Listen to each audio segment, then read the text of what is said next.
Bienvenidos oyentes, estamos en una nueva edición de Identidad desde Uruguay, el programa que cada 2 semanas realizamos gracias a los colaboradores y colaboradoras que nos envían, nos hacen contactar desde el otro lado del charco, gracias a Jorge Schneiderman. En esta ocasión volvemos a tener en los micrófonos de Radio Sefarad al psicólogo y ensayista Raúl Kaufman. ¿Cómo está? ¿Cómo le va, Alejandro? ¿Qué dice? Muy bien, muy bien. Y gracias por la invitación, obviamente. Bueno, gracias por atendernos otra vez aquí en Radio Sefarad para hablar hoy bueno, lo titula la macrocrueldad. Está liberada en una serie de puntos resumidos que he podido repasar. Esto se recopilará de alguna forma en una publicación titulada Humanas, Maldades y Crueldades, que está por editarse allá en Argentina. Pero bueno, vamos a adelantar un poco qué aborda en esas páginas. Bueno, esto, lo de hoy, yo lo llamé la macrocrueldad que está liberada, porque cuando uno mira el planeta, digamos, en general, cómo está funcionando las cosas, la sensación que da es que la crueldad está liberada porque hay muchas formas, además de crueldad, que no sean solo la física, ¿sí? Hay muchos modos de crueldad que no son sobre el cuerpo necesariamente, pero que siguen siendo crueldades que yo voy a tratar de enumerar para ver si es cierto o no mi hipótesis. Entonces, ¿cuáles son las razones por las que yo planteo la macrocrueldad liberada? Entonces, uno, estamos en un momento muy especial de una lucha por la hegemonía entre potencias y bloques de potencias, lo que implica necesariamente, hablando de lo geopolítico, que hay relaciones de poder y que esas relaciones de fuerza que se están peleando en este momento, sabemos que siempre tienen efectos colaterales sobre la población en general. Siempre hubo, siempre habrá. Las migraciones masivas, por ejemplo, siempre fueron producto de los cambios históricos, porque a partir de los cambios históricos, relación de fuerza, cambian los gobiernos, empiezan a producirse movimientos y, por ejemplo, solamente por ejemplo, se producen migraciones masivas. Otra razón de la macrocrueldad liberada.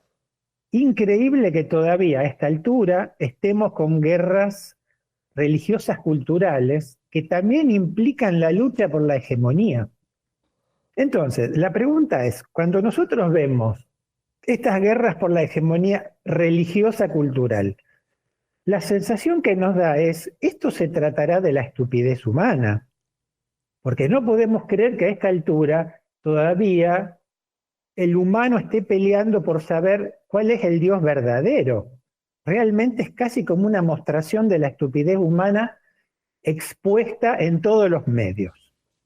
Pero la estupidez, por supuesto, no de los que conducen las guerras, que no son ningunos estúpidos, sino que la estupidez está en esos que creen ciegamente que esto puede ser posible, que a esta altura, sabiendo cómo funcionan las cosas, todavía alguien crea que hay un Dios verdadero y un Dios falso, que haya una sola religión que es la verdadera y las otras no. Suena casi como imposible de creer y además como una crueldad en el sentido de que hay que pelearse y tiene que morir gente por esto a esta altura.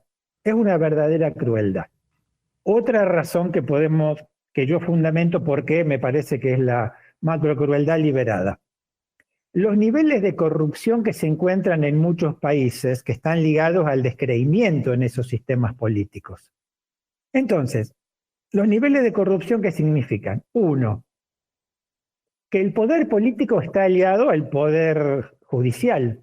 Si no, no es posible que haya tanta corrupción que nunca se descubra y que tarde tanto tiempo en desarmarse. Y esto tiene además una razón. ¿Qué es lo más rentable en nuestro planeta? Las armas y las drogas. Por lo tanto, ¿nos llama la atención el poder de los grupos narcos en el planeta? Sabiendo que las drogas, en este caso las ilegales, digamos, son tan rentables como los armamentos. Por lo tanto, ¿cómo no va a haber corrupción? ¿Cómo no va a haber descreimiento en el sistema político cuando hay tanto dinero de por medio. Y el tema del descreimiento es otro tema que también hace la crueldad, porque se necesita creer en que los representantes del sistema político defenderán los propios intereses de los votantes, no solo sus intereses sectoriales. Bueno, Entonces, y destacando estos asuntos, Raúl, antes de continuar, en todos los ámbitos estamos hablando de un nivel global, quizá desde esa perspectiva del primer o llamado primer mundo, pero algo que se asemeja, ¿no? En muchas partes del globo, al menos podemos hablar de países como Argentina, Uruguay o Chile u otros países latinoamericanos con un desarrollo mayor quizá que en otras zonas de Latinoamérica, pero también en países como Francia, España, Italia. Sí, por supuesto.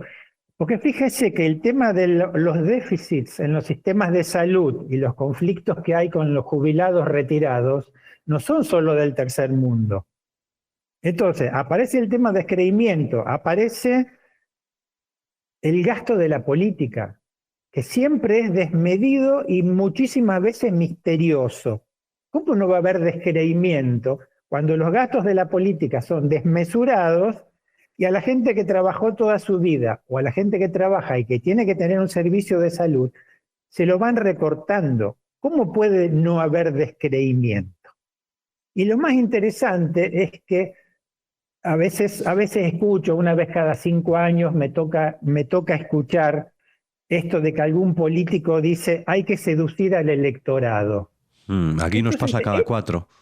No me diga, porque uno no puede creer que a esta altura a la gente le digan ustedes van a ser seducidos, que quiere decir lo mismo que le vamos a vender algo que no existe, se lo van a terminar creyendo, pero eso es lo que nosotros vamos a hacer con ustedes.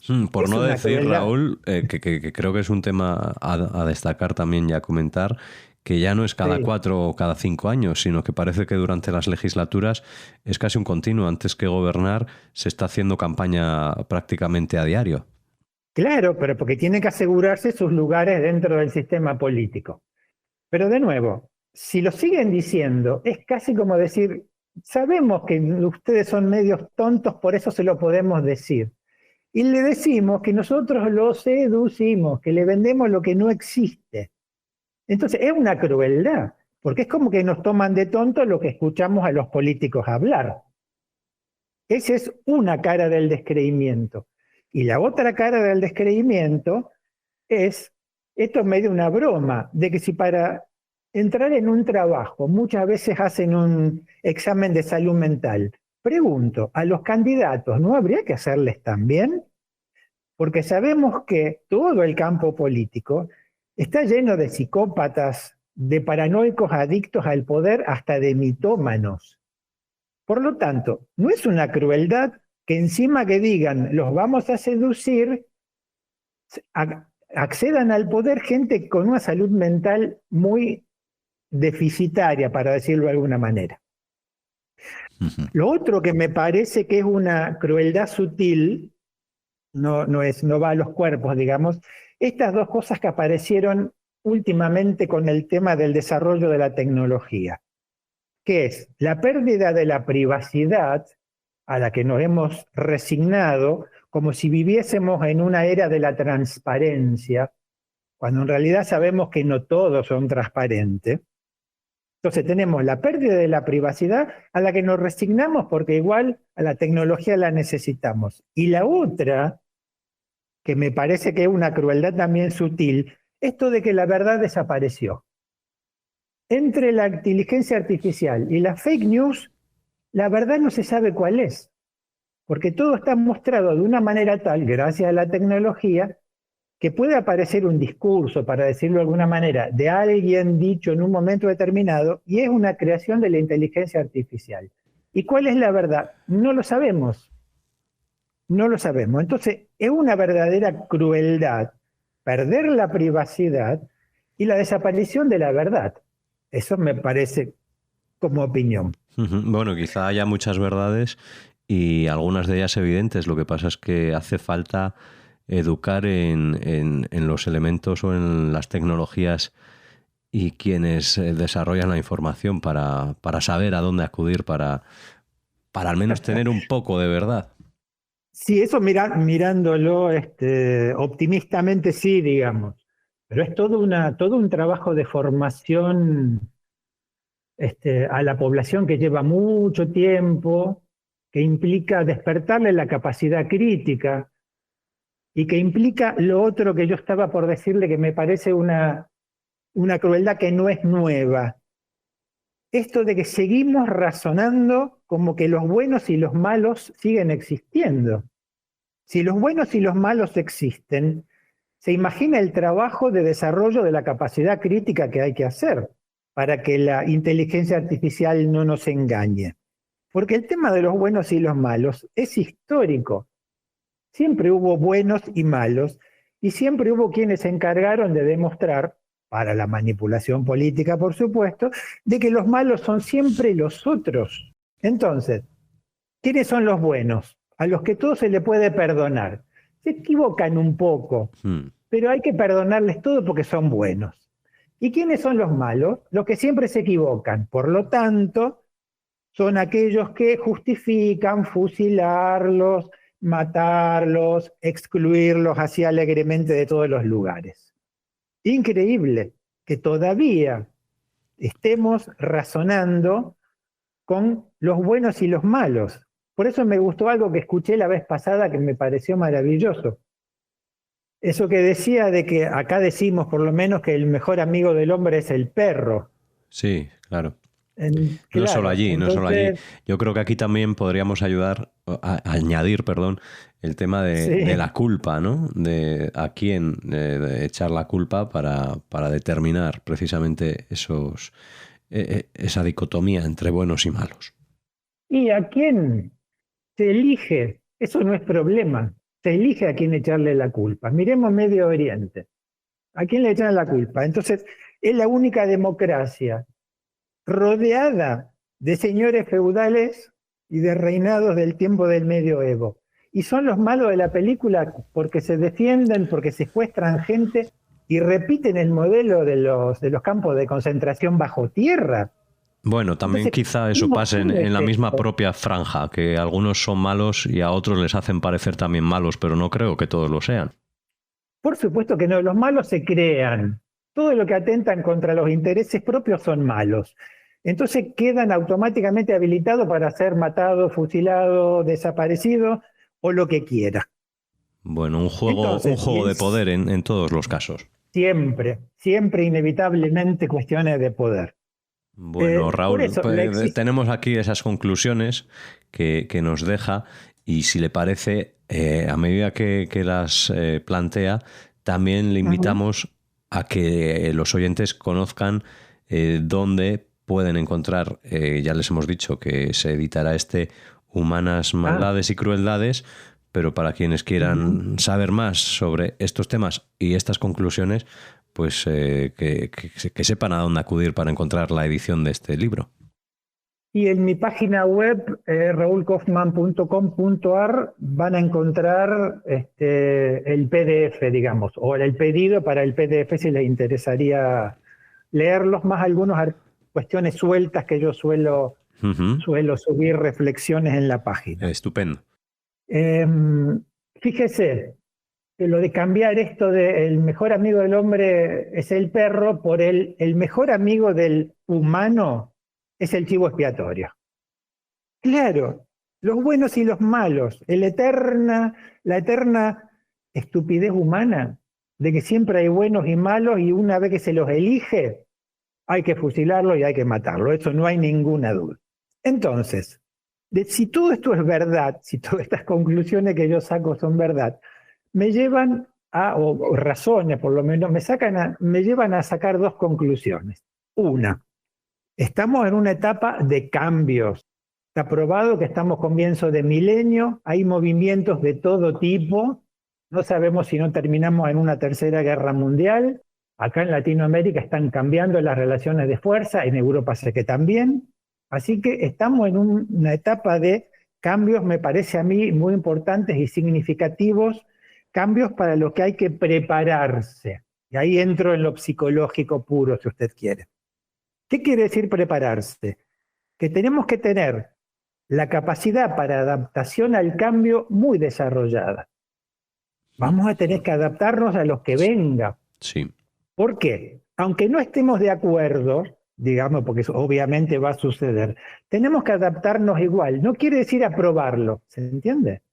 Tenemos que adaptarnos porque si viene un mundo, me parece a mí, muy cruel y tenemos que adaptarnos a ese mundo. Y las personas tienen dos mecanismos para adaptarse a los cambios, acuerden o no con esos cambios, que es la flexibilidad cognitiva. Es bueno, no nos pongamos estrictos, necesariamente cerrados, porque si no, no vamos a entender lo que pasa y no vamos a poder adaptarnos.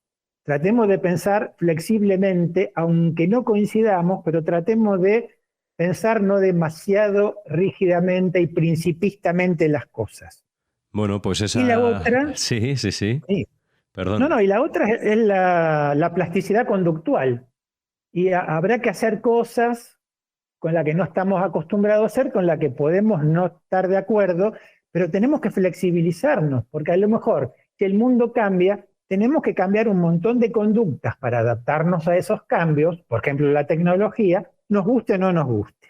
¿Por qué? Porque si no nos adaptamos a los cambios y terminamos siendo como pieza de un museo arqueológico, digamos. Vamos a terminar siendo una pieza de museo. Un mero expositor lleno de cabezas no pensantes. Bueno, pues Raúl Kaufman nos invita precisamente a eso, a reflexionar y a ser conscientes de estos cambios que se están viviendo a nivel global y a ser resilientes, ¿no? Que tanto se dice ahora, tanto se utiliza esa palabra ante estas dificultades y esta transformación del mundo en base a tantas cuestiones como son la geopolítica, la inteligencia artificial, los nuevos trabajos que deparará y bueno, las situaciones sociales que se están viendo, pues desgraciadamente menguadas en aspectos vitales como la vivienda y la economía a muchos niveles y en muchos países. Raúl Kaufman, sí. Gracias por su colaboración aquí en Radio Sefarad. No, por favor, gracias a usted. A los oyentes, invitarles a leer Humanas Maldades y Crueldades, que se editará para Argentina y que tienen disponible en PDF en esa página web que Raúl nos comentaba hace unos minutos. Se la dejaremos también en el texto que acompaña a este programa. Y como siempre les invitamos a escucharnos aquí en Radio Sefarad y en otros identidades de Uruguay como este, que se hace gracias a este pensamiento humanista que nos llega desde el otro lado del charco. De nuevo, gracias Raúl Kaufman y hasta la próxima. Gracias a usted, gracias.